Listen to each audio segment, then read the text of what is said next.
A person covers 9 kilometer at a speed of 3 kilometer per hour, 25 kilometer at a speed of 5 kilometer per hour, and 30 kilometer at a speed of 10 kilometer per hour. The average speed of the entire journey.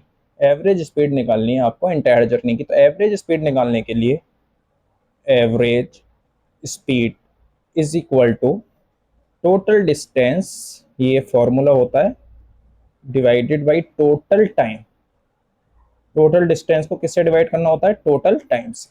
तो सबसे पहले अगर हम distance निकाल लें इसका, तो total distance हमारे पास में क्या हो जाएगा? Total distance.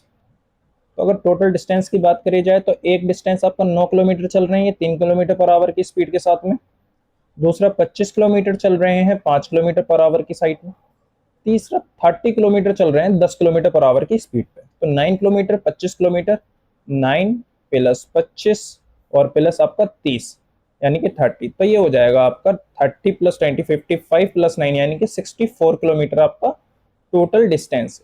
टोटल डिस्टेंस कितना हुआ? 64 किलोमीटर पर आवर, 64 किलोमीटर। ठीक है, अब आपको टाइम निकालना है। तो टाइम निकालने के लिए आपको क्या करना पड़ेगा? टाइम जो होता है, टाइम होता है आपके पास में, टाइम का जो फॉर्मूला होता है वो होता है डिस्टेंस अपॉन में स्पीड।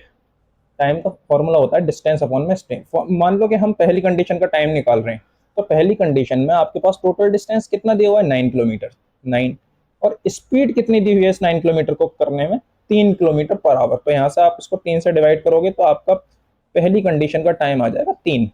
इसी तरीके से अगर आप इसका दूसरी कंडीशन का टाइम निकालोगे जो कि 25 किलोमीटर डिस्टेंस है, तो यहाँ पे मैंने डिस्टेंस लिख दिया 25 किलोमीटर, और यहाँ पे जो स्पीड है वो कितनी है? 5 किलोमीटर पर आवर की।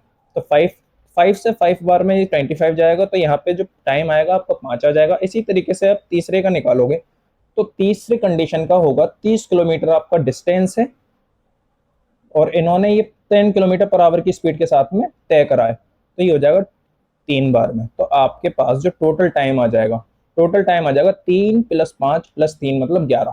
तो यहाँ से आपके पास में जो टोटल टाइम आएगा, टोटल टाइम आ जाएगा 11। ठीक है, बस अब आपको फॉर्मूले में पुट करना है।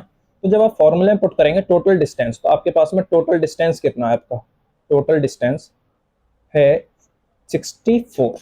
इसको आपको किससे डिवाइड करना है? टोटल टाइम के साथ में, यानी कि 11 के साथ में। बस यही आपका क्या हो जाएगा? Answer, kilometre per hour.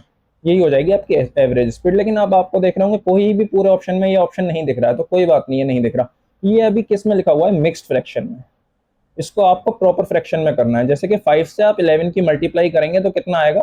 5 की मल्टीप्लाई करो आप 11 के साथ में, और 9 से कर दो इसको प्लस, तो 5 55, 55 प्लस ना कितना होते हैं? 64, और जो डिवाइडेड में वो डिवाइडेड में रहता है। तो ये आपका आंसर आ जाएगा 64/11, मतलब option B is correct answer.